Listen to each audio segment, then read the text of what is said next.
Wealth can be overrated. It's perceived as a good thing for the most part, but the characters in The Great Gatsby are affected negatively by it, both in financial and non-financial ways. In writing this book, F. Scott Fitzgerald brought up an issue that is still very relevant today. Our society revolves around money, and we create many preconceived notions based off of it. The eyes of Dr. T.J. Eckelberg are blue and gigantic. Some wild wag of an oculist set them there to fatten his practice in the borough of Queens, and then sank down himself into eternal blindness. Although we never meet Dr. T.J. Eckelberg's character, and this is only a very slight example, his sign with the eyeglasses represents something that once was prosperous but has since fallen into disrepair. This concept is displayed more drastically through many places in the book, but it's more subtly mentioned here.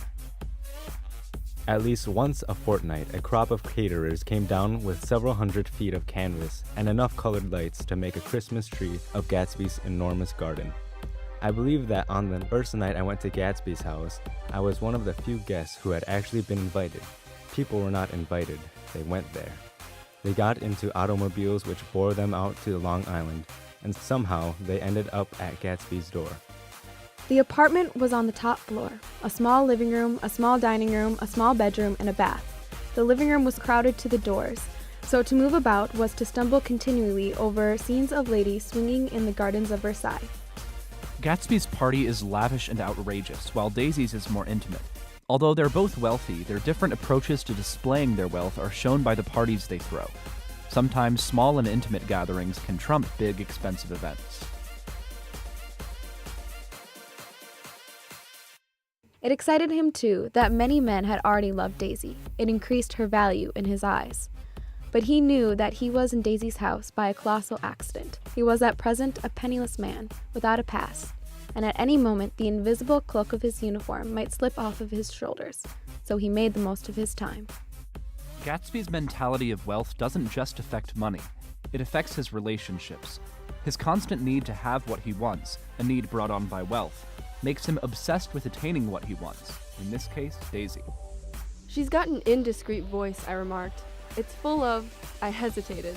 Her voice is full of money, he said suddenly. That was it. I never understood before. It was full of money. That was the inexhaustible charm that rose and fell in it, the jingle of it, the cymbals' song of it. When it's said that Daisy's voice is full of money, the deeper meaning is that money is deeply rooted inside her being.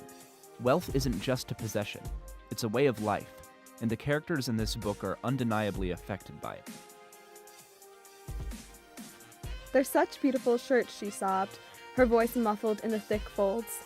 It makes me sad because I've never seen such beautiful shirts before. Here, Gatsby is trying to impress Daisy with his wealth, and he's successful. His material goods are too much for Daisy, and she can't even handle it. These people are absolutely obsessed with money, and it really does affect the ways they react to, act, and interact with each other. Through this Twilight universe, Daisy began to move again with the season, and all the time, something within her was crying for a decision.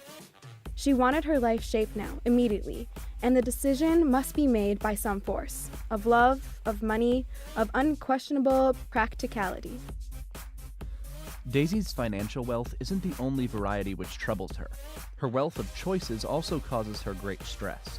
When choosing between Tom and Gatsby, her wealth of choices puts her through great emotional turmoil, despite her desire for a quick decision to be made. Whenever you feel like criticizing anyone, he told me, just remember that all the people in this world haven't had the advantages that you've had.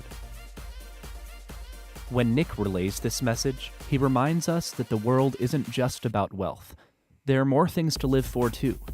This message, relayed all throughout Fitzgerald's book, gives us a good reminder for today, not to focus on material goods, and not to devalue relationships. Wealth isn't everything.